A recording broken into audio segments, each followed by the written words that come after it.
Bonjour à tous. Les 60 ans de l'Association des structures de santé catholique du Sénégal, l'archevêque de Conakry rend grâce après avoir reçu le pallium et un pèlerinage pour les personnes en situation de handicap au Burkina Faso. C'est aujourd'hui dans SIC Afrique.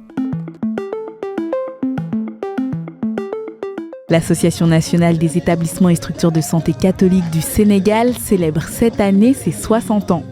À Thiès, le pôle local de l'association a ouvert les célébrations le 27 juin dernier lors d'une messe d'action de grâce autour du thème fidélité et engagement au service de la vie.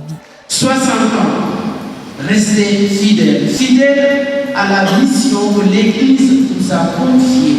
Soyez au nom du Christ, médecin. Fidèles aux plus pauvres, quand la logique du monde dit « paye d'abord ». Oui, dans certaines structures, on paye d'abord avant d'être soigné. Eh bien, nous, c'est différent. Fidèle à la vie de sa conception, à sa fin naturelle. Sœur Marie-Hélène Colly, vice-présidente de l'association, a appelé les autorités à leur venir en aide, rappelant qu'au vu de la forte affluence dans les postes de santé catholiques, nous faisons ce que le public devrait faire, mais les moyens ne suivent pas. Des prêtres missionnaires du Sacré-Cœur de Jésus venus du Cameroun, de Belgique ou encore d'Autriche, les évêques de la province ecclésiastique ainsi que le cardinal Fridola Ombongo, ancien évêque du diocèse, tous se sont réunis dimanche dernier aux côtés des fidèles du diocèse de Bokungu-Ikela pour célébrer le centenaire de l'évangélisation de cette région du centre-nord de la République démocratique du Congo. Le fait d'accomplir 100 ans d'évangélisation sur cette terre reculée du Congo est donc justement l'occasion de lui rendre grâce. Reconnaissance, gratitude à tous les missionnaires du Sacré-Cœur qui ont été les tout premiers à fonder ces missions. La messe s'est déroulée à la paroisse de Mondombe, une localité enclavée accessible par bateau, première paroisse et point de départ de l'évangélisation du diocèse. 6 jours après avoir reçu le pallium des mains de Léon XIV dans la solennité des Saints Pierre et Paul à Rome, Monseigneur François Sylla, archevêque de Conakry, a présidé une messe d'action de grâce dimanche dernier à la cathédrale Sainte-Marie de la capitale guinéenne. Le pallium que je porte désormais, selon les mots du pape Benoît XVI de vénérer mémoire, rappelle les agneaux et les brebis du Christ que le Seigneur ressuscité a confié à Pierre avec le devoir de les pères.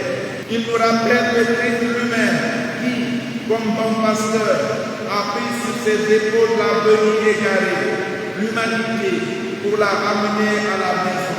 Il nous rappelle le fait que lui, le pasteur suprême, a voulu se faire lui-même agneau pour prendre en charge de l'intérieur notre destin à tous.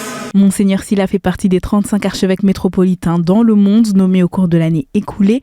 Il est également conseiller auprès du dicaster pour l'évangélisation dans la section de la première évangélisation et des nouvelles églises particulières. À Ouagadougou, la capitale du Burkina Faso, des fidèles en situation de handicap venus de tout l'archidiocèse ont pris le chemin de la grotte mariale de la cathédrale de l'Immaculée Conception le 20 juin dernier pour leur pèlerinage diocésain. La journée s'est achevée par une célébration eucharistique présidée par l'abbé Pierre Kafando, représentant de l'archevêque. Ce sont des êtres immenses et ressemblants de Dieu. C'est le message que j'ai transmis. Et si Dieu nous considère comme ça, les considère ainsi, ce n'est pas l'Église qui va les considérer autrement. Ils sont des fidèles chrétiens à part entière de l'archidiocèse de Ouagadougou. Ils ont leur place et leur rôle dans l'Église et dans le diocèse. L'aumônerie diocésaine et le comité d'organisation se sont réjouis de la forte mobilisation et de la participation active des fidèles lors de cette édition. Et en ces temps de Coupe du Monde, Monseigneur Duron, évêque du diocèse de Port-Louis à Maurice, revient sur les valeurs du football dans une vidéo publiée en ligne la semaine dernière. D'abord, le football n'est pas une one-man show.